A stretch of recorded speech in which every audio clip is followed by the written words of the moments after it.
ਸਾਹਿਬ ਦੀ ਧਰਤੀ ਤੇ ਕਲਗੀਧਰ ਟਰਸਟ ਦੀ ਗੱਲ ਆਏਗੀ। ਕਲਗੀਧਰ ਟਰਸਟ ਦੀ ਗੱਲ ਆਏਗੀ ਤਾਂ ਸੰਤ ਬਾਬਾ ਅਤਰ ਸਿੰਘ ਜੀ ਮਸਤੂਆਣਾ ਸਾਹਿਬ, ਸੰਤ ਬਾਬਾ ਤੇਜਾ ਸਿੰਘ ਜੀ, ਸੰਤ ਬਾਬਾ ਸੰਤੋਖ ਸਿੰਘ ਜੀ, ਸੰਤ ਬਾਬਾ ਇਕਬਾਲ ਸਿੰਘ ਜੀ, ਜਿਨ੍ਹਾਂ ਨੇ ਬਾਬਾ ਤੇਜਾ ਸਿੰਘ ਜੀ ਦਾ ਉਹ ਸੁਪਨਾ ਸੰਪੂਰਨ ਕਰਨ ਵੱਲ ਕਦਮ ਵਧਾਇਆ ਕਿ ਸਿੱਖਿਆ ਤਾਂ ਹੋਵੇ, ਵਿਗਿਆਨਕ ਸਿੱਖਿਆ ਹੋਵੇ, ਆਧੁਨਿਕ ਸਿੱਖਿਆ ਹੋਵੇ, ਪਰ ਸਿੱਖਿਆ ਗੁਰਮਤ ਦੇ ਨਾਲ ਹੋਵੇ, ਧਰਮ ਦੀ ਆਧਾਰਿਤ ਸਿੱਖਿਆ ਹੋਵੇ। ਤਾਂ ਫਿਰ ਬੜੂ ਸਾਹਿਬ ਦੇ ਵਿੱਚ ਆ ਕੇ ਕਲਗੀਧਰ ਟਰਸਟ ਦੀ ਸਥਾਪਨਾ ਕੀਤੀ ਜਾਂਦੀ ਹੈ, ਅਕਾਲ ਅਕੈਡਮੀਆਂ ਦੀ ਸਥਾਪਨਾ ਕੀਤੀ ਜਾਂਦੀ ਹੈ। ਬੜੀ ਕਮਾਲ ਦੀ ਗੱਲ ਹੈ ਕਿ ਬੜੂ ਸਾਹਿਬ ਜਿਸ ਜ਼ਿਲ੍ਹੇ ਦੇ ਵਿੱਚ ਪੈਂਦਾ ਸਿਰਮੌਰ, ਉਸ ਨਾਮ ਦਾ ਕੋਈ ਸ਼ਹਿਰ ਹੈ ਨਹੀਂ, ਪਰ ਸਿਰਮੌਰ ਹੈ। ਸਿਰਮੌਰ ਮਤਲਬ ਸਭ ਤੋਂ ਉੱਚਾ, ਸਭ ਤੋਂ ਬੜਾ, ਸਭ ਤੋਂ ਹਾਈ ਪਦਵੀ ਦੇ ਉੱਤੇ ਸਿਰਮੌਰ ਹੈ। ਸਿਰਮੌਰ ਕਿਉਂ ਹੈ? ਕਿਉਂਕਿ ਟਰਸਟ ਨੇ ਇੱਥੇ ਐਜੂਕੇਸ਼ਨ ਦਾ ਚਾਨਣਾ ਫੈਲਾਉਣਾ ਸ਼ੁਰੂ ਕੀਤਾ। ਅਕਾਲ ਅਕੈਡਮੀਆਂ ਨੇ ਸਾਰੇ ਉੱਤਰੀ ਭਾਰਤ ਦੇ ਵਿੱਚ 129 ਅਕੈਡਮੀਆਂ, 2 ਯੂਨੀਵਰਸਿਟੀਆਂ, Akal university Talwandi Sabo, Eternal university Baru Sahib. ਕਿੰਨੇ ਬੱਚੇ, ਕਿੰਨੇ ਆਲੇ ਦੁਆਲੇ ਦੇ ਪਿੰਡ, ਕਿੰਨੇ ਆਲੇ ਦੁਆਲੇ ਦੇ ਪਰਿਵਾਰ ਜਿਹੜੇ ਇਸ ਅਕੈਡਮੀ ਨਾਲ ਜੁੜੇ, ਕਿੰਨੇ ਆਲੇ ਦੁਆਲੇ ਦੇ ਪਿੰਡਾਂ ਦੇ ਸੱਜਣ ਜਿਹੜੇ ਇੱਥੇ ਆਪਣਾ ਰੋਜ਼ਗਾਰ ਹਾਸਲ ਕੀਤਾ, ਜਿਨ੍ਹਾਂ ਦੇ ਪਰਿਵਾਰ ਟਰਸਟ ਦੇ ਨਾਲ ਚੱਲ ਰਹੇ ਹੋਣਗੇ, ਟਰਸਟ ਦੇ ਸਹਿਯੋਗ ਦੇ ਨਾਲ ਚੱਲ ਰਹੇ ਹੋਣਗੇ। ਸਾਡੇ ਨਾਲ ਸਾਰੇ ਲੋਕਲ ਸੱਜਣ ਨੇ ਜਿਹੜੇ ਸਿਰਮੌਰ ਡਿਸਟ੍ਰਿਕਟ ਦੇ ਰਹਿਣ ਵਾਲੇ ਨੇ, ਔਰ ਇਹਨਾਂ ਦੇ ਘਰ ਜਦੋਂ ਅਸੀਂ ਯੂਨੀਵਰਸਿਟੀ ਤੋਂ ਬਾਹਰ ਨਿਕਲਦੇ ਹਾਂ, ਕੈਂਪਸ ਤੋਂ ਬਾਹਰ ਨਿਕਲਦੇ ਹਾਂ, ਕਿਸੇ ਦਾ ਘਰ ਉਹ ਸਾਹਮਣੇ ਹੈ, ਕਿਸੇ ਦਾ ਕਿਸੇ ਪਹਾੜੀ ਤੇ, ਪਰ ਸਾਰੇ ਆਪਸ ਦੇ ਵਿੱਚ ਕਨੈਕਟੀਵਿਟੀ ਹੈ, ਪਿਆਰ ਹੈ, ਮੁਹੱਬਤ ਹੈ। ਟਰਸਟ ਨੇ ਇਹਨਾਂ ਦੇ ਪਰਿਵਾਰ ਦੇ ਉੱਤੇ, ਇਹਨਾਂ ਦੀ ਜ਼ਿੰਦਗੀ ਦੇ ਉੱਤੇ, ਇਹਨਾਂ ਦੇ ਜੀਵਨ ਦੇ ਉੱਤੇ ਕੀ ਅਸਰ ਪਾਇਆ, ਆਓ ਸਾਰਿਆਂ ਨਾਲ ਗੱਲਬਾਤ ਕਰਦੇ ਹਾਂ, ਸਾਰਿਆਂ ਦੇ ਵਿਚਾਰ ਜਾਣਦੇ ਹਾਂ, ਕਿਉਂਕਿ ਆਪਸੀ ਪਿਆਰ ਔਰ ਆਪਸੀ ਸਾਂਝ ਹੋਣੀ ਬੜੀ ਜ਼ਰੂਰੀ ਹੈ। ਜਿੱਦਾਂ ਗੁਰਬਾਣੀ ਕਹਿੰਦੀ ਹੈ ਕਿ ਸਭੇ ਸਾਂਝੀਵਾਲ ਸਦਾਇਨ, ਅਸੀਂ ਸਾਰਿਆਂ ਨੂੰ ਏਕਤਾ ਦਾ ਸੰਦੇਸ਼ ਦਿੰਦੇ ਹਾਂ, ਅਸੀਂ ਸਾਰਿਆਂ ਨੂੰ ਭਾਈਚਾਰੇ ਦਾ ਸੰਦੇਸ਼ ਦਿੰਦੇ ਹਾਂ। ਤਾਂ आओ सारे दोस्तों नाल गल करते हैं। आप सबका स्वागत है जी। आपका नाम क्या हुआ जी? श्रवण कुमार जी। श्रवण कुमार जी, आप अपने विचार बताइए कैसे लगा, क्या आपके मन का विचार है इस ट्रस्ट को लेके, इनके काम को लेके जी? जब से संत बाबा इकबाल सिंह जी यहाँ पे आए और यहाँ पे एजुकेशन का इन्होंने स्टार्ट किया, तब से लोकल एरिया में भी सभी बच्चों को एजुकेशन के लिए बहुत अच्छा हुआ।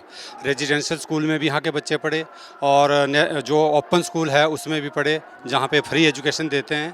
तो जो बाहर के लोग हैं उनके लिए बहुत ज़्यादा फ़ायदा है एजुकेशन का, कि यहाँ पे फ्री एजुकेशन मिल रही है नेशनल ओपन स्कूल से। और बाकी हर काम के लिए जब भी कभी कोई लोकल आदमी के कोई छोटी मोटी ज़रूरतें जो होती है, वो कलगीधर ट्रस्ट हमेशा उनके साथ खड़ा होकर काम करता है।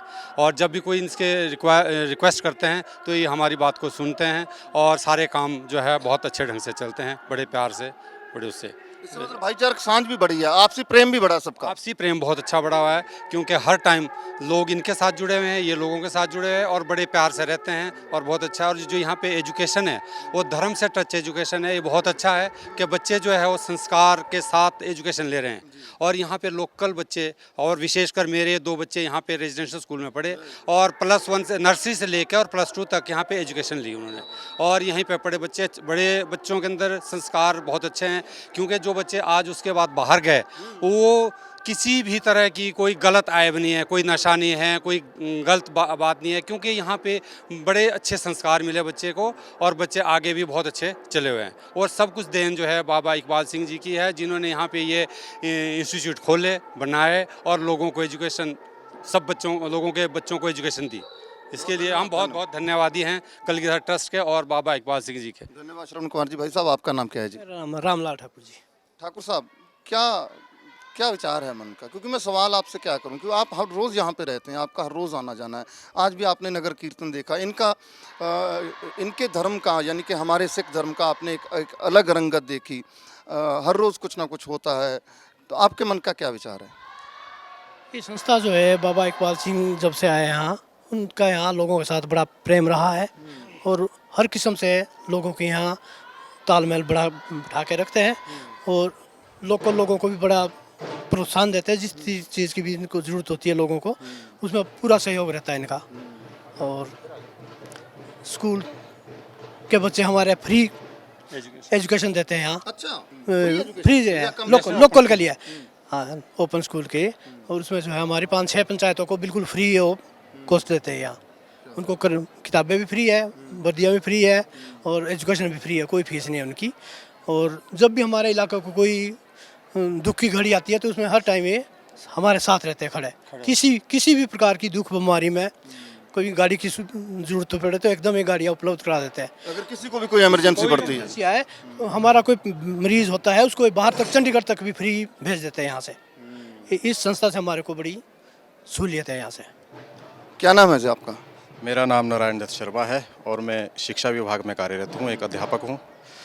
जहाँ आप तो शिक्षा विभाग में हैं, तो आप सरकारी शिक्षा विभाग में होंगे हिमाचल प्रदेश के। दो तरह की शिक्षा चल रही है, ये वैज्ञानिक एजुकेशन भी दे रहे हैं और धार्मिक भी दे रहे हैं, ताकि हम डेवलप यहाँ से भी हों और हम यहाँ से भी हों, दोनों तरफ से। तो आप एक शिक्षाविद होने के नाते या शिक्षा विभाग में कार्यरत होने के नाते आपके मन का विचार क्या है इनके सारे काम को लेके?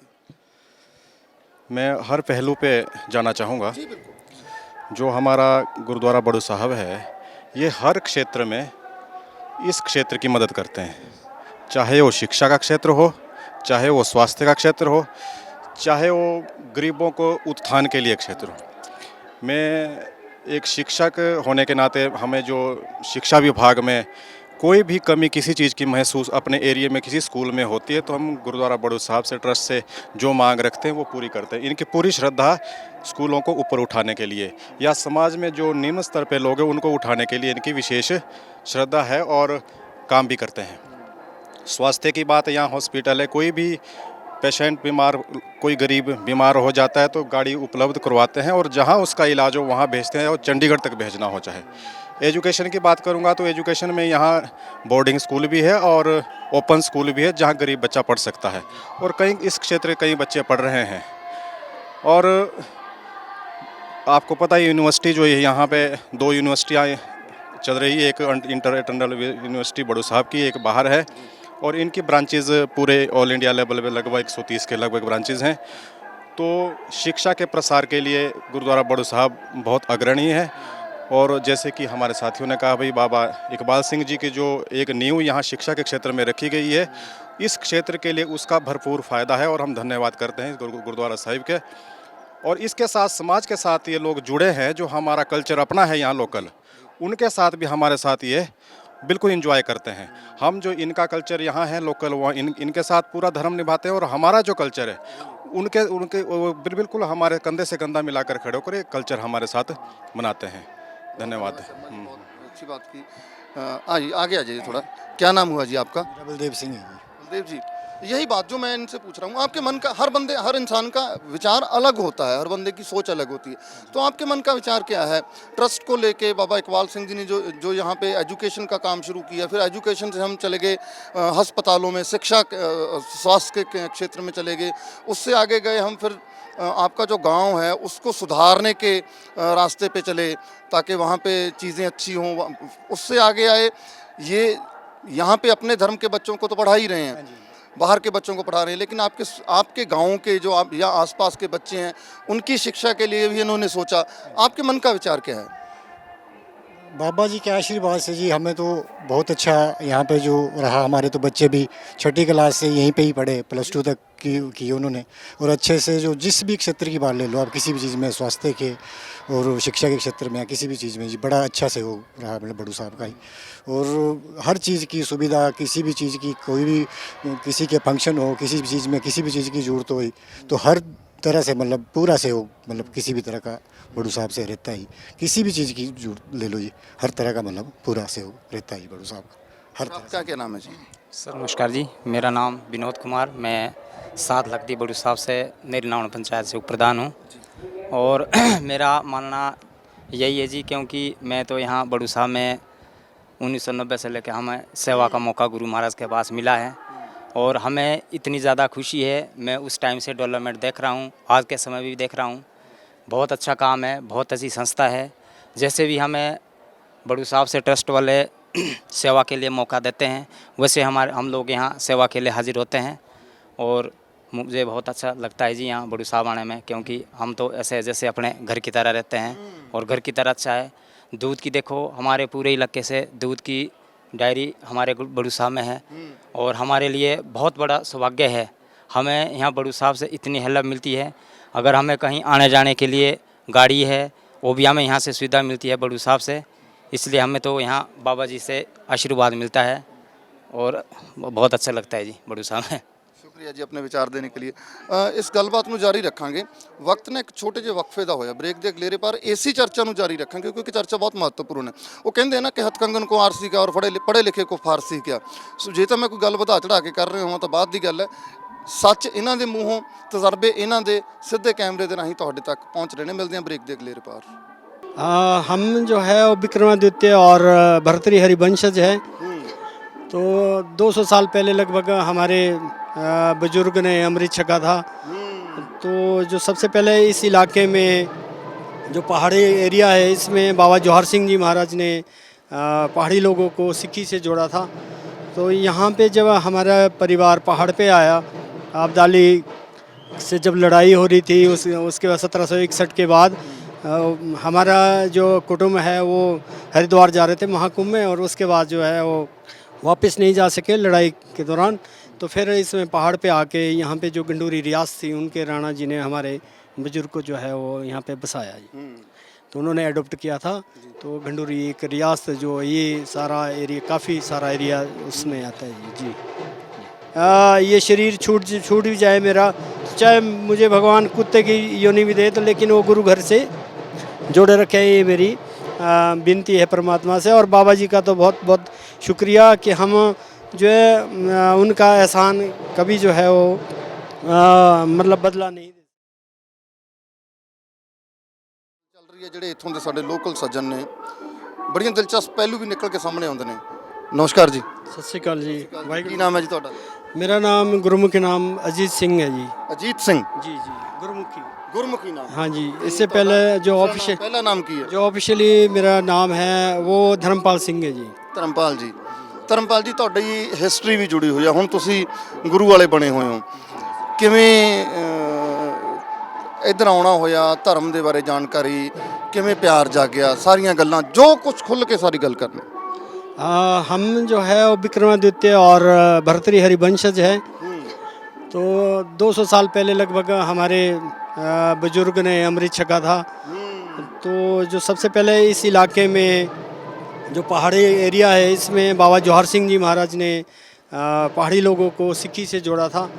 तो यहाँ पे जब हमारा परिवार पहाड़ पे आया, आबदाली से जब लड़ाई हो रही थी उसके बाद 1761 के बाद हमारा जो कुटुंब है वो हरिद्वार जा रहे थे महाकुंभ में, और उसके बाद जो है वो वापस नहीं जा सके लड़ाई के दौरान। तो फिर इसमें पहाड़ पे आके यहाँ पे जो गंडूरी रियासत थी उनके राणा जी ने हमारे बुजुर्ग को जो है वो यहाँ पे बसाया जी। तो उन्होंने अडोप्ट किया था। तो गंडूरी एक रियासत जो ये सारा एरिया, काफ़ी सारा एरिया उसमें आता है जी। तो फिर उसके बाद जो है नेपालियों के साथ जो है जंग हुई थी। फिर क्योंकि क्षेत्रियों का जो नियम था वो आमने सामने की लड़ाई थी, उसमें जो हमारे उस टाइम फौज नहीं होती थी, जो भी कृषक लोग होते थे वही काम करते थे। हाँ जी। तो फिर उन्होंने जो है गोरखों को मार दिया था धोखे से। तो उससे जो है हमारा परिवार दोषी हो गया था। दूसरी बात ये थी कि बुजुर्ग लोग जो है ऋषि मुनियों से दीक्षा शिक्षा लेते थे। तो अब यहाँ पे पहाड़ पे आके ऋषि मुनि हमारे एरिया में कोई नहीं थे। तो फिर पता चला, बाद में पता चला कि बाबा जवाहर सिंह जी महाराज है कि सिक्की से। फिर उनसे बाकियों को तो वैसे जो पहला सिस्टम होता था वो सिक्की से जोड़ने का, वो चरणामृत होता था। लेकिन जो राज परिवार से होने के नाते हमारे बुजुर्ग को जो है खंडे बाटे का दिया गया। और जो निशान साहब भी वो खंडे वाला था। तो उसके बाद जब 20 परिवार हो गया जी, तो फिर ऐसा वरदान था महापुरुषों का कि आप जो है वो 20 परिवार के बाद जो है सिक्की से किसी न किसी को जुड़ना पड़ेगा। तो हमारा प्रेम पहले से बचपन से प्रेम था, लेकिन कुछ सिक्की के बारे में कोई नॉलेज नहीं थी कि भाई सिक्की क्या सिस्टम है। तो फिर जब मेरी बारी आई इस सिक्की से आई, तो पता चला कि प्रेम तो बाबा जवाहर सिंह जी महाराज से था, जिन्होंने हमारे को सिक्की से जोड़ा था। लेकिन पता ये चला कि वाणी के माध्यम से कि बड़े साहब वाले बाबा जी में और बाबा जवाहर सिंह जी में कोई फ़र्क नहीं है। तो फिर 94 में मैं फिर बड़े साहब की तरफ रुख किया, फिर उनके दर्शन किए। और 2-3 बार और भी बहुत सारे चमत्कार हुए। तो फिर बाद में सिक्खी में जुड़ा जी, और मैंने यहाँ से अमृत छका। और फिर मैंने उनसे रिक्वेस्ट की कि मैं बच्चों को जो है गवर्नमेंट स्कूल में तो मैं पढ़ा सकता था, लेकिन जो संस्कार यहाँ पे गुरपंथ से संबंधित है वो हमारे इलाके में तो शराब मीट वगैरह ऐसा चलता है, हर वक्त 2-2 बकरे काटे जाते हैं सर्दियों में, तो ऐसा एक रिवाज है यहाँ का। तो जो मेरे परिवार में भी ऐसा होता था, तो लेकिन जो है मन में जो है ऐसा विचार था कि भाई ये गलत चीज़ है, और मेरे बच्चे भी इस संस्कार जो बड़े साहब वाला संस्कार है, शिक्षा का संस्कार है, उससे जुड़े। तो फिर बाबा जी से रिक्वेस्ट की कि भाई मैं आपके विद्यालय में बच्चों को पढ़ाना चाह रहा हूँ। तो बाबा जी ने मेरे जो है बच्चे नर्सरी से लेकर 4 बच्चे, 3 बेटियाँ और 1 बेटा यहीं से पढ़ रहे हैं। तो मैं आप लोगों को बड़े गर्व की बात कहना चाह रहा हूँ कि 2 साल पहले मेरी बेटी ने हिमाचल टॉप किया, 98.2% जो है उसके मार्क्स आए थे जी, वो भी बाबा जी की बदौलत। अदरवाइज़ ऐसा जो है जो एक उच्च स्तर का उसने रिकॉर्ड हासिल किया है, जो हिमाचल टॉप किया है, तो बड़ा मुश्किल था और ऐसा हमारे स्कूलों में नहीं हो सकता जी। तो मैं संस्था का और बाबा जी का बहुत आभारी हूँ। जब तक ये शरीर रहेगा एहसान बनूँ। और मैं वाक्यों से भी रिक्वेस्ट करूँगा कि जो सिक्खी के जो संस्कार है वो उससे ढलें, और क्योंकि इससे बढ़कर मेरे हिसाब से जब जो अपना मेरा तजर्बा रहा है, मेरे यार दोस्त जो है मोहम्मडन भी रहे हैं और भी बौद्धिस्ट भी है, और साधु लोगों के साथ भी मैं काफ़ी बैठा हूँ, मेरे पास आते हैं। लेकिन मैंने सबसे सर्वोच्च जो धर्म है वो सिक्खी का ही है, और इस तरह से आगे भी विश्वास करूँगा। अगर ये शरीर छूट भी जाए मेरा, चाहे मुझे भगवान कुत्ते की योनि भी दे, तो लेकिन वो गुरु घर से जोड़े रखे, ये मेरी विनती है परमात्मा से। और बाबा जी का तो बहुत बहुत शुक्रिया कि हम जो है उनका एहसान कभी जो है वो मतलब बदला नहीं दे सकते। आगे भी आपके परिवार में आपके बाद किसी ने सिक्खी को अपनाया है या आगे कोई अपनाएगा? जी, तीनों बेटियों ने, बेटा अभी छोटा है और तीनों बेटियों ने अमृत छक रखा है, और मिसिज ने भी अमृत छका है।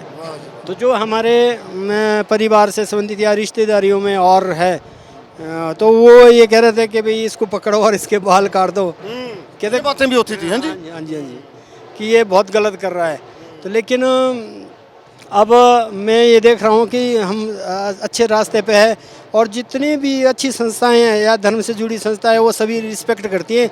लेकिन जो ऐसा कहते थे वो ऐसे लोग हैं जो किसी भी धार्मिक संस्था से जुड़े नहीं है, ना ही उनको धर्म का ज्ञान है। तो मैं भगवान से भी या वाहिगुरु जी से भी ये रिक्वेस्ट करूँगा कि उनको भी, उनके ऊपर भी कृपा करें, और जी उनके ऊपर भी कृपा करें, और वो जो धर्म के मार्ग से जुड़े। तो बाबा जी के पास आए, हमने बोला बाबा जी हम अपने बच्चों को यहाँ स्कूल में डालना चाह रहे हैं, तो पर आपके स्कूल की फ़ीस जो है बहुत ज़्यादा है। उस टाइम फ़ीस जो है 18,000 रुपये थी, पर फिर भी वो ज़्यादा लगती थी, और बच्चे हमने डालने हैं। तो बाबा जी ने बोला भाई चलो आपने ये सोचा भाई ये स्कूल अच्छा है, तो आप एक बार बच्चों को स्कूल में डाल दो, और उसके बाद भाई आपको कभी कोई दिक्कत आएगी फ़ीस में तो आपने मेरे को बोलना, किसी को नहीं बोलना। हमने बच्चे डाल दिए यहाँ पे। एक बेटा मेरा 4.5 साल का था, एक 3.5 साल का था, 3.5 से भी कम था वो एज उसकी। तो हमने दोनों बच्चों को यहाँ डाल दिया और पढ़ते रहे बच्चे। तो कई लोग बोलते थे भाई इन्होंने तो अपने बच्चे जो है वो सिख बना देने हैं, ऐसे कर देना वैसे कर देना। हमने बोला धर्म जो है ना वो कोई भी बुरा नहीं है। धर्म तो जोड़ता है जो असल में है, तोड़ता नहीं है। सिख धर्म जो है कोई बुरा नहीं है। देखो बहुत अच्छी एजुकेशन दे रहे हैं, और यहाँ पे जो स्टाफ है वो बहुत अच्छा है। आप आइए, एक आपके बारे में बातचीत चल रही थी जब काका वीर जी बता रहे थे, आपके बच्चों की तो यहाँ एजुकेशन हो गई, आप कैसे जुड़े थे? वो बोल रहे थे बाबा जी के पास आए और शिक्षा महंगी थी, वो सारी बात, और आपके बच्चे अब कहाँ पर हैं? स्टार्टिंग से जी जी जी जी, कैसे आना हुआ यहाँ पे बच्चों को लेके? पहले यहाँ पे जब ये स्कूल बना तो हमने सोचा भाई हम यहाँ पे नज़दीक में इंग्लिश मीडियम स्कूल है और हम अपने बच्चों को यहाँ डालें। तो बाबा जी से मिले, तो बाबा जी के पास मेरे जो बड़े ब्रदर है उनने AGO as a agriculture inspector जो है सर्विस ज्वाइन की थी बाबा जी के पास। बाबा जी उस टाइम हिमाचल के एग्रीकल्चर के डायरेक्टर थे, उनके पास सर्विस ज्वाइन की। तो मैं ब्रदर को साथ लेके आया क्योंकि बाबा जी से मेरा इतना परिचय नहीं था जितना ब्रदर का था। तो बाबा जी के पास आए, हमने बोला बाबा जी हम अपने बच्चों को यहाँ स्कूल में डालना चाह रहे हैं, तो पर आपके स्कूल की फ़ीस जो है बहुत ज़्यादा है। उस टाइम फ़ीस जो है 18,000 रुपये थी, पर फिर भी वो ज़्यादा लगती थी और बच्चे हमने डालने हैं। तो बाबा जी ने बोला भाई चलो आपने ये सोचा भाई ये स्कूल अच्छा है तो आप एक बार बच्चों को स्कूल में डाल दो और उसके बाद भाई आपको कभी कोई दिक्कत आएगी फ़ीस में तो आपने मेरे को बोलना, किसी को नहीं बोलना। हमने बच्चे डाल दिए यहाँ पे। एक बेटा मेरा 4.5 साल का था, एक 3.5 साल का था, 3.5 से भी कम था वो एज उसकी। तो हमने दोनों बच्चों को यहाँ डाल दिया और पढ़ते रहे बच्चे। तो कई लोग बोलते थे भाई इन्होंने तो अपने बच्चे जो है वो सिख बना देने हैं, ऐसे कर देना वैसे कर देना। हमने बोला धर्म जो है ना वो कोई भी बुरा नहीं है। धर्म तो जोड़ता है जो असल में है, तोड़ता नहीं है। सिख धर्म जो है कोई बुरा नहीं है। देखो बहुत अच्छी एजुकेशन दे रहे हैं और यहाँ पे जो स्टाफ है वो बहुत अच्छा है। तो हमने बच्चे यहाँ डाले, बच्चों ने अच्छे मार्क्स लिए, बढ़िया पढ़े बच्चे और +2 यहाँ से बच्चों ने की। +2 के बाद मैंने एक बच्चा तो चला गया सिविल इंजीनियरिंग करने, शिमला बेल्स कॉलेज से उसने सिविल इंजीनियरिंग की। फिर वो कह रहा था भाई सिविल इंजीनियरिंग करने के बाद मैंने M.Tech करना है, मैं कनाडा जाऊँगा। हमने बच्चे को यस कर दी भाई ठीक है तेरे को कनाडा भेज देंगे। तो उसके दोस्त जो थे यहीं बड़ू साहब में पढ़ते थे तो वो भी कनाडा जाते हैं, आप लोगों के बच्चे सारी। तो हमने बोला चला तू भी कनाडा चला जाएगा। वो छोटे वाले ने उसने B फार्मेसी की। B फार्मेसी करने के बाद वो बोलने लगा मेरे को 2 महीने की कोचिंग करनी है, मैंने चंडीगढ़ जाना है। हमने उसको कोचिंग के लिए चंडीगढ़ भेज दिया। कहते मैंने MBA यहाँ तो करनी नहीं यहाँ की यूनिवर्सिटियों से। भाई क्यों नहीं करनी? कहते नहीं मैं MBA करूँगा जो वर्ल्ड की 10 टॉप यूनिवर्सिटी है वहाँ से। हमने उसको कहा भी तेरा वर्ल्ड की 10 टॉप यूनिवर्सिटी में तेरा नंबर नहीं पढ़ सकता। कह नहीं मेरा नंबर पड़ेगा। तो और चला गया चंडीगढ़। 1.5 महीने के बाद उसने एक टेस्ट दिया, NIMI एक यूनिवर्सिटी है बॉम्बे की, उसका टेस्ट दिया। वो उसमें क्लियर हो गया उसका टेस्ट। तो हमें इतनी नॉलेज नहीं थी भाई वो यूनिवर्सिटी अच्छी है या कैसी है। तो मेरे एक दामाद है वो येस बैंक में चेयरमैन है, चंडीगढ़ में है। तो मैंने उनसे पूछा भाई कैसा है ये यूनिवर्सिटी है? कहते पापा जी बहुत अच्छी यूनिवर्सिटी है, आप इसको अंकुर को भेज दो कहते। और हमने उसको भेज दिया वहाँ पे बॉम्बे यूनिवर्सिटी में। वहाँ उसने पढ़ाई की, अच्छे मार्क्स लिए वहाँ भी। और वो सब देन जो है बड़ू साहब की रही और बाबा जी की रही कि हमें ठीक गाइडेंस मिली पहले। और उसने वहाँ पे MBA करने के बाद उसकी वहीं से प्लेसमेंट हो गई, उसको अच्छा पैकेज मिल गया, 12 लाख का पैकेज मिल गया स्टार्टिंग में। अब वो हैदराबाद में जॉब कर रहा है, उसकी प्रमोशन होगी और लॉकडाउन के टाइम में वो घर से ही काम कर रहा है अभी। तो यहाँ की जो बाबा जी की देन और बड़ू साहब की जो देन है ये हम कभी ज़िंदगी भर नहीं भूल सकते, मरने तक नहीं। के ऐसा सहयोग मिला जो बहुत ज़्यादा हमारा, इससे बच्चों का जो है भविष्य ही बदल गया।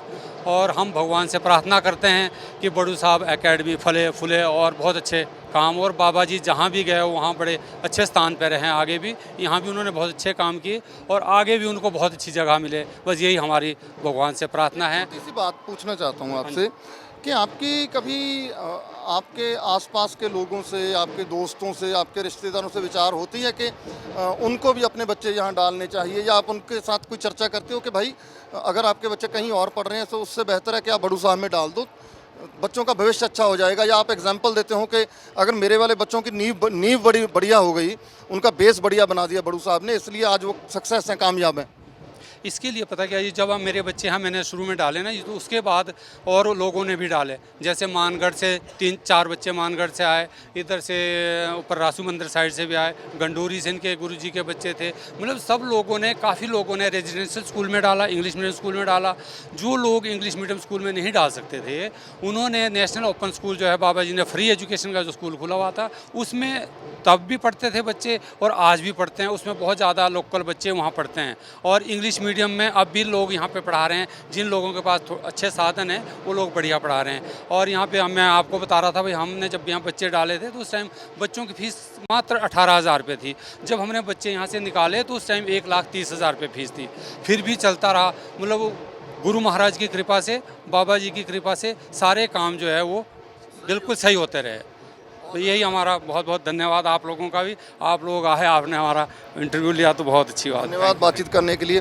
सो ਇਹ ਸੀ ਇਹਨਾਂ ਦੀਆਂ ਆਪਣੀਆਂ ਭਾਵਨਾਵਾਂ, ਆਪਣੇ ਵਿਚਾਰ। ਕੁਝ ਇੱਕ ਹੋਰ ਸੱਜਣ ਵੀ ਨੇ ਜਿਹੜੀਆਂ ਇੱਥੋਂ ਦੀਆਂ ਲੋਕਲ ਫੀਮੇਲਸ ਨੇ, ਕੁਝ ਇੱਕ ਲੋਕਲ ਬੱਚੇ ਨੇ ਜਿਹੜੇ ਗੁਰਸਿੱਖ ਬਣੇ ਨੇ, ਜਿਹੜੇ ਟਰਸਟ ਨਾਲ ਜੁੜੇ ਨੇ। ਕੋਸ਼ਿਸ਼ ਕਰਾਂਗੇ ਉਹਨਾਂ ਦੇ ਜਿਹੜੇ ਵਿਚਾਰ ਨੇ ਉਹ ਵੀ ਤੁਹਾਡੇ ਨਾਲ ਸਾਂਝੇ ਕਰੀਏ। ਮੈਂ ਕਿਹਾ ਬਾਬਾ ਜੀ ਮੇਰਾ ਤਾਂ ਪੜ੍ਹਨ ਨੂੰ ਦਿਲ ਬਹੁਤ ਕਰਦਾ ਜੀ। ਮੈਨੂੰ ਕਹਿੰਦੇ ਕਹਿੰਦੇ ਦਰਸ਼ਨਾ ਤੂੰ ਭੱਜ ਜਾ ਬੜੂ ਸਾਹਿਬ। ਬੜੂ ਸਾਹਿਬ ਆਪਣੀ ਯੂਨੀਵਰਸਿਟੀ ਚੱਲਣੀ ਆ। ਅੱਛਾ, ਹਾਂਜੀ ਉਹਨਾਂ ਵੇਲੇ ਗੱਲ ਦੇਖੋ ਮੈਂ ਤੁਹਾਨੂੰ ਸਹੀ ਦੱਸਾਂ, ਰਾਜਗੜ੍ਹ ਸੋਲਨ ਤੋਂ ਰਾਜਗੜ੍ਹ ਸੜਕ ਬਾਅਦ 'ਚ ਬਣੀ ਹੈ। ਸਰਾਂ ਤੋਂ ਸੋਲਨ ਸੜਕ ਬਾਅਦ 'ਚ ਬਣੀ। ਆਹ ਛੋਟੀਆਂ ਮੋਟੀਆਂ ਦਾ ਛੱਡੋ, ਸਮਝੇ ਨਹੀਂ, ਪੂਰੇ ਜੰਗਲ ਸੀ, ਦੀਆ ਬਾਣ ਸੀ। ਖੈਰ ਮੈਂ ਸੁਣਦਾ ਜਿੰਨੀਆਂ ਮਤਲਬ ਮੈਂ ਉਹਨਾਂ ਨੂੰ ਕਹੀ ਗਿਆ ਮਹਾਰਾਜ ਬਹੁਤ ਦਿਲ ਕਰਦਾ ਉੱਥੇ ਤਾਂ ਕੋਈ ਮਾਮਾ ਚਾਚਾ ਤਾਇਆ ਕੋਈ ਭਰਾ ਵੀ ਨਹੀਂ ਮਿਲਦਾ ਜੀ ਉੱਥੇ। ਕਹਿੰਦਾ ਇੰਨੇ ਸਿੱਖ ਆਉਣਗੇ ਇੰਨੇ ਕਿ ਤੂੰ ਉਹਨਾਂ ਨੂੰ ਰੋਟੀ ਨਹੀਂ ਖਵਾਏਂਗਾ। ਸਾਡੇ ਨਾਲ ਬਾਪੂ ਦਰਸ਼ਨ ਸਿੰਘ ਜੀ ਨੇ ਬੜੂ ਸਾਹਿਬ ਤੋਂ। ਬੜੂ ਸਾਹਿਬ ਦੇ ਵਿੱਚ ਰਹਿਣ ਵਾਲੇ ਸਭ ਤੋਂ ਪੁਰਾਤਨ ਪਰਿਵਾਰਾਂ ਦੇ ਵਿੱਚੋਂ ਇਹ ਪਰਿਵਾਰ ਆਉਂਦੇ ਨੇ। ਇਹਨਾਂ ਦੇ ਬਜ਼ੁਰਗ ਸੰਤ ਬਾਬਾ ਤੇਜਾ ਸਿੰਘ ਜੀ ਮਹਾਰਾਜ ਹੋਰਾਂ ਦੇ ਨਾਲ ਜਦੋਂ ਬੜੂ ਸਾਹਿਬ ਦੀ ਧਰਤੀ ਤੇ ਆਏ ਤੇ ਉਦੋਂ ਇਹ ਪਰਿਵਾਰ ਆਏ। ਬਾਪੂ ਜੀ ਦੱਸੋ ਕਿਵੇਂ ਕਿਵੇਂ ਅੱਗੇ ਕਹਾਣੀ ਜੁੜਦੀ? ਮੈਂ ਤੁਹਾਨੂੰ ਦੱਸਦਾ, ਮੇਰਾ ਨਾਮ ਹੈਗਾ ਦਰਸ਼ਨ ਸਿੰਘ ਜੀ, ਸਾਨੋਂ ਬਗਰ ਸਰਦਾਰ ਆਸਾ ਸਿੰਘ, ਚਾਚਾ ਜੀ ਸਰਦਾਰ ਭਜਨ ਸਿੰਘ ਸੀਗੇ ਜੀ। ਅਸੀਂ ਆਏ ਸਾਂ 1961 ਵਿੱਚ। ਬਾਬਾ ਜੀ ਦੇ ਬਚਨਾਂ ਅਨੁਸਾਰ ਹਰਿਆਣੇ ਦੇ ਰਹਿਣ ਵਾਲੇ ਸੀ। ਜ਼ਮੀਨ ਜਾਇਦਾਦ ਬਤੇਰੀ, ਪਰ ਮਹਾਂਪੁਰਸ਼ਾਂ ਦੇ ਪੁਰਾਣ ਵੱਡੇ ਮਹਾਂਪੁਰਸ਼ ਪਾਕਿਸਤਾਨ ਤੋਂ ਲੈ ਕੇ ਚੱਲੇ ਆਉਂਦੇ ਜੋ ਬਾਮੁਰਸ਼ ਹਿੱਟੀਆਂ ਸੁਣਾਉਂਦੇ ਸੀ। ਉਹ ਉੱਥੋਂ ਅਸੀਂ ਉਸ ਵੇਲੇ ਜਿਵੇਂ ਅਸੀਂ ਆਏ ਤਾਂ ਉਸ ਵੇਲੇ ਮੈਂ ਪੜ੍ਹਦਾ ਸਾਂ 8ਵੀਂ ਕਲਾਸ 'ਚ। ਅਤੇ ਇੱਥੇ ਜਦ ਆ ਗਏ ਅਸੀਂ 1961 ਵਿੱਚ ਤਾਂ ਫਿਰ ਮੇਰਾ ਮਨ ਲੱਗਿਆ ਨਹੀਂ। ਮੇਰਾ ਮਨ ਦਿਲ ਕਰੇ ਵੀ ਮੈਂ ਪੜ੍ਹਨਾ ਹੈ। ਪੜ੍ਹਨ 'ਚ ਵੀ ਠੀਕ ਸੀ, ਹੁਸ਼ਿਆਰ ਸੀ, ਪਰ ਮੇਰਾ ਮਨ ਇਹ ਕਹਿ ਰਿਹਾ ਰਾਤ ਦਿਨ ਵੀ ਮੈਂ ਪੜ੍ਹਨਾ ਹੈ। ਮੈਂ ਆਪਣੇ ਉਸ ਵੇਲੇ ਕਹਿੰਦੇ ਹੁੰਦੇ ਡੈਡੀ ਨਹੀਂ ਕਹਿੰਦੇ ਬਾਪੂ ਜੀ ਕਹਿੰਦੇ ਸੀ। ਮੈਂ ਬਾਪੂ ਜੀ ਮੇਰਾ ਦਿਲ ਬਹੁਤ ਪੜ੍ਹਨ ਨੂੰ ਕਰਦਾ ਹੈ। ਉਹ ਮੈਨੂੰ ਪਹਿਲਾਂ ਟਾਲਦੇ ਰਹੇ ਬਹੁਤ ਦਿਨ। ਉਹਨਾਂ 4-5 ਮਹੀਨੇ ਮੈਨੂੰ ਟਾਲਦੇ ਰਹੇ, ਕਹਿੰਦੇ ਕੋਈ ਨਹੀਂ ਤੈਨੂੰ ਪੜ੍ਹਾਵਾਂਗੇ ਤੈਨੂੰ ਪੜ੍ਹਾਵਾਂਗੇ। ਫਿਰ ਉਸ ਤੋਂ ਬਾਅਦ ਕੀ ਹੋਇਆ, ਕੁਦਰਤੀ ਕਿਤੇ ਉਹਨਾਂ ਨੂੰ ਪਤਾ ਨਹੀਂ ਕਿਵੇਂ ਪਤਾ ਲੱਗਾ, ਉਹਨੇ ਕਿਹਾ ਐਂ ਕਰ ਤੁਸੀਂ ਪੌਂਡੇ ਸਾਹਿਬ ਚਲਾ ਜਾ।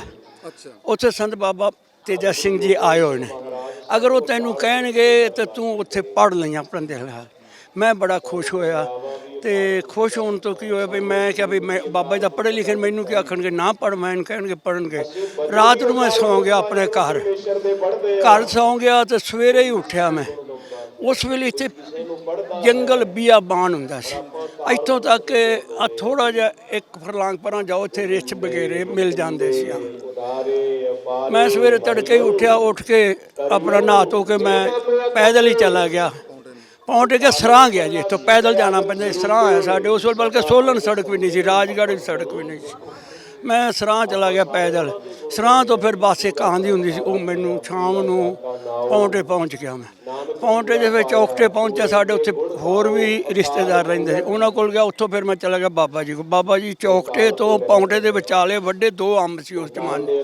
ਉਹਨਾਂ ਦੇ ਉਰਲੇ ਪਾਸੇ ਇਹਨਾਂ ਦੀ ਕੋਠੀ ਵੀ ਹੈਗੀ ਸੀ, ਉੱਥੇ ਬੈਠੇ ਸੀ ਅਤੇ ਦੱਖਣ ਨੂੰ ਉਹਨਾਂ ਦਾ ਮੂੰਹ ਸੀ। ਕੁਰਸੀ 'ਤੇ ਬੈਠੇ ਸੀ। ਪਹਿਲਾਂ ਮੈਂ ਮੱਥਾ ਮੁੱਠਾ ਟੇਕਿਆ, ਮੇਰਾ ਉਹਨਾਂ ਨੇ ਨਾਂ ਲੈ ਕੇ ਹਾਲ ਪੁੱਛਿਆ। ਨਾਂ ਪੁੱਛਣ ਤੋਂ ਬਾਅਦ ਮੈਂ ਥੋੜ੍ਹੀ ਜਿਹੀ ਉੱਠ ਖਲੋ ਗਿਆ ਅਤੇ ਮੈਂ ਉਹਨਾਂ ਮੱਥਾ ਟੇਕ ਕੇ ਅਤੇ ਮੈਂ ਕੁਰਸੀ ਦੇ ਨਾਲ ਖੜ੍ਹਾ ਹੋ ਗਿਆ। ਉਹਨਾਂ ਕਿਸੇ ਜਿੰਨੇ ਉਹ ਕੁਰਸੀ ਵੱਡੇ ਲਵੇ। ਮੈਂ ਕਿਹਾ ਬਾਬਾ ਜੀ ਮੇਰਾ ਤਾਂ ਪੜ੍ਹਨ ਨੂੰ ਦਿਲ ਬਹੁਤ ਕਰਦਾ ਜੀ। ਮੈਨੂੰ ਕਹਿੰਦੇ ਦਰਸ਼ਨਾ ਤੂੰ ਭੱਜ ਜਾ ਬੜੂ ਸਾਹਿਬ। ਬੜੂ ਸਾਹਿਬ ਆਪਣੀ ਯੂਨੀਵਰਸਿਟੀ ਚੱਲਣੀ ਆ। ਹਾਂਜੀ ਉਹਨਾਂ ਵੇਲੇ ਗੱਲ ਦੇਖੋ ਮੈਂ ਤੁਹਾਨੂੰ ਸਹੀ ਦੱਸਾਂ, ਰਾਜਗੜ੍ਹ ਸੋਲਨ ਤੋਂ ਰਾਜਗੜ੍ਹ ਸੜਕ ਬਾਅਦ 'ਚ ਬਣੀ ਹੈ। ਸਰਾਂ ਤੋਂ ਸੋਲਨ ਸੜਕ ਬਾਅਦ 'ਚ ਬਣੀ। ਆਹ ਛੋਟੀਆਂ ਮੋਟੀਆਂ ਦਾ ਛੱਡੋ, ਸਮਝੇ ਨਹੀਂ, ਪੂਰੇ ਜੰਗਲ ਸੀ, ਦੀਆ ਬਾਣ ਸੀ। ਖੈਰ ਮੈਂ ਸੁਣਦਾ ਜਿੰਨੀਆਂ ਮਤਲਬ ਮੈਂ ਉਹਨਾਂ ਨੂੰ ਕਹੀ ਗਿਆ ਮਹਾਰਾਜ ਬਹੁਤ ਦਿਲ ਕਰਦਾ ਉੱਥੇ ਤਾਂ ਕੋਈ ਮਾਮਾ ਚਾਚਾ ਤਾਇਆ ਕੋਈ ਭਰਾ ਵੀ ਨਹੀਂ ਮਿਲਦਾ ਜੀ ਉੱਥੇ। ਕਹਿੰਦਾ ਇੰਨੇ ਸਿੱਖ ਆਉਣਗੇ ਇੰਨੇ ਕਿ ਤੂੰ ਉਹਨਾਂ ਨੂੰ ਰੋਟੀ ਨਹੀਂ ਖਵਾਏਂਗਾ। ਉਸ ਵੇਲੇ ਦੀ ਗੱਲ ਹੈ। ਕਹਿੰਦਾ ਤੂੰ ਉਹਨਾਂ ਨੂੰ ਰੋਟੀ ਨਹੀਂ ਖਵਾਏਂਗਾ, ਤੂੰ ਭੱਜ ਜਾ। ਜਿੰਨੀ ਵਾਰੀ ਮੈਂ ਉਹਨਾਂ ਜੋ ਬਚਨ ਕੀਤੇ ਉਹਨਾਂ ਨੇ ਕਿਹਾ ਬਸ ਇੱਥੇ ਕੁਛ ਨਹੀਂ, ਸਿੱਧਾ ਬੜੂ ਸਾਹਿਬ ਭੱਜ ਜਾ, ਉੱਥੇ ਹੀ ਮਿਲੇਗਾ ਤੈਨੂੰ ਸਾਰਾ।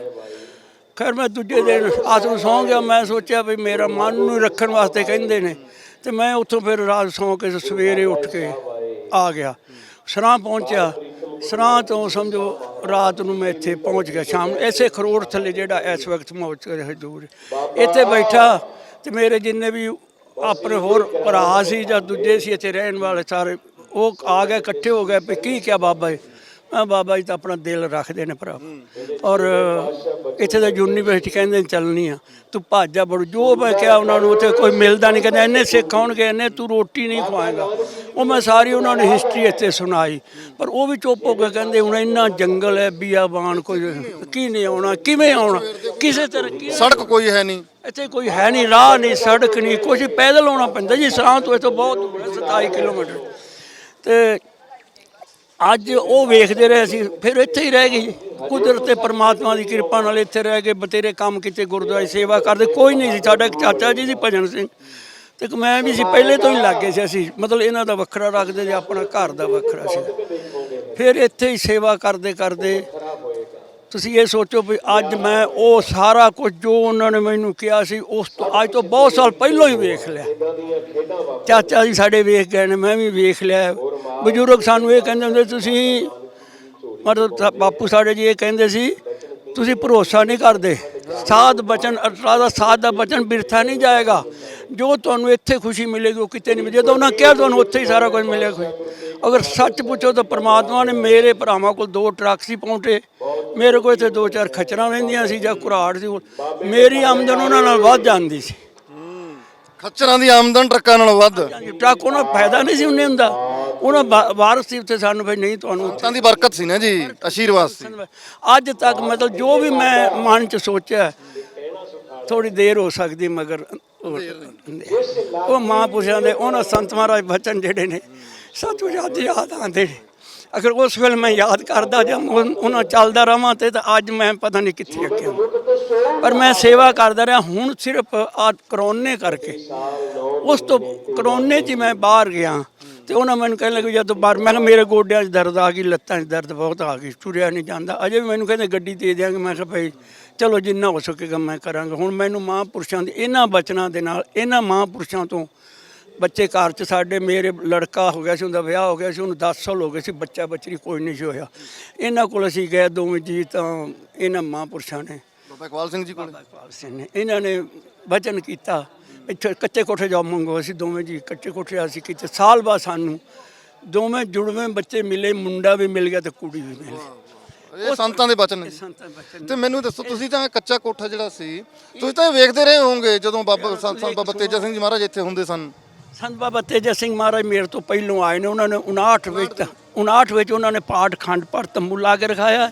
ਉਸ ਤੋਂ ਪਹਿਲੋਂ ਇੱਕ ਵਾਰੀ ਪਹਿਲੋਂ ਜਿਹੜਾ ਇੱਥੇ ਬਾਬਾ ਜਵਾਲਾ ਸਿੰਘ ਜੀ ਰਹਿੰਦੇ ਸੀ, ਦਰਸ਼ਨ, ਉਹ ਵੀ ਦਰਸ਼ਨ ਮੁੰਡਾ ਨਾਮ ਦੇ ਬਾਬੇ, ਉਹ ਜਿਹੜੇ ਉਹ ਦੱਸਦੇ ਸੀ ਅਸੀਂ ਇੱਕ ਵਾਰੀ ਆਏ ਸਾਂ ਸੋਲਨ ਤੋਂ ਪੈਦਲ ਗਿਰੀ ਤੇ ਉਹਨਾਂ ਇੱਥੇ ਆ ਕੇ ਇੱਧਰ ਨੂੰ ਅਰਦਾਸ ਕੀਤੀ ਸੀ ਤੇ ਮੱਥਾ ਟੇਕਿਆ ਸੀ। ਉਹ ਇਹੀ ਚੱਲਦੇ ਸੀ ਬਚਨ ਭਾਈ ਮਾਂ ਵੱਡੇ ਮਾਂ ਸੰਤ ਬਾਬਾ ਤਰਸੇ ਮਹਾਰਾਜ ਦਾ ਬਚਨ ਸੀ ਤੇ ਆਪਣਾ ਇੱਥੇ ਪਹਾੜਾਂ ਦੇ ਵਿੱਚ ਹਿਮਾਚਲ 'ਚ ਆਪਣਾ ਹੈ ਇੱਕ ਸਥਾਨ ਹੈ, ਆਪੇ ਉਹਨਾਂ ਨੂੰ ਪ੍ਰਗਟ ਕਰਨਾ।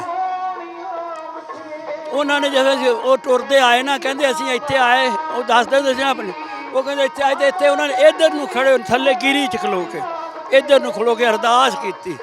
ਫਿਰ ਅਸੀਂ ਇੱਥੇ ਚਲੇ ਗਏ ਤੇ ਰੈਣਕਾ ਚਲੇ ਗਏ। ਉਧਰ ਰੈਣਕਾ ਸਾਰੇ ਹਿਸਟਰੀਆਂ ਤਾਂ ਬਹੁਤ ਨੇ, ਪਰ ਸਭ ਤੋਂ ਵੱਡੀ ਹਿਸਟਰੀ ਇਹ ਵੀ ਅੱਜ ਮੈਂ ਨੇ ਮੇਰੇ ਚਾਚਾ ਜੀ ਬਾਪੂ ਜੀ ਪਹਿਲੇ ਗੁਜ਼ਰ ਗਏ ਸੀ ਤਾਂ ਅਸੀਂ ਸਕੂਲ ਚੱਲ ਗਿਆ ਸੀ, ਛੋਟਾ ਜਿਹਾ 5-7 ਬੱਚੇ ਪਰ, ਤੇ ਅੱਜ ਮੈਂ ਆਪਾਂ ਸਾਰਾ ਕੁਝ ਵੇਖ ਰਹੇ ਜੋ ਉਹਨਾਂ ਦੇ ਬਚਨ ਸੀ। ਪਰ ਇੰਨਾ ਹੀ ਹੋਇਆ ਵੀ ਦੁੱਖ ਵੀ ਅਸੀਂ ਕੁਝ ਨਹੀਂ ਕਮਾ ਸਕੇ। ਬਹੁਤ ਮਿਹਰਬਾਨੀ ਜੀ। ਇਹ ਨੇ ਸੰਤਾਂ ਦੇ ਬਚਨਾਂ ਦੇ ਫਲ ਤੇ ਇਹ ਨੇ ਸੰਤਾਂ ਦੇ ਬਚਨਾਂ ਦੇ ਕਰਾਮਾਤ। ਸੰਤਾਂ ਨੇ ਇਹਨਾਂ ਨੂੰ ਬਚਨ ਕੀਤਾ ਕਿ ਇੱਥੇ ਯੂਨੀਵਰਸਿਟੀ ਬਣੇਗੀ, ਪ੍ਰਸ਼ਾਦੇ ਨਹੀਂ ਛਕਾਏ ਜਾਣੇ ਸੰਗਤਾਂ ਨੂੰ। ਉਦੋਂ ਕਿਹੜਾ ਯਕੀਨ ਕਰਦੇ ਸੀਗੇ ਕਿ ਦਿਲ ਰੱਖਦੇ ਨੇ, ਪਰ ਆਹ ਵੇਖ ਲਓ ਜੀ, ਤੇ ਸੰਗਤਾਂ ਵੀ ਇਹ ਖੁਸ਼ ਵੀ ਨੇ, ਖੁਸ਼ੀਆਂ ਵੀ ਵਾਹਿਗੁਰੂ ਆਪਾਂ ਤਾਂ ਉਹਨਾਂ ਨੇ ਮਹਾਂਪੁਰ ਵੱਡਿਆਂ ਸੰਤ ਬਾਬਾ ਤੇਜਾ ਕਹਿੰਦੇ ਵੀ ਕੋਈ ਵੀ ਕੰਮ ਕਿਤੇ ਰੁਕ ਜਾ।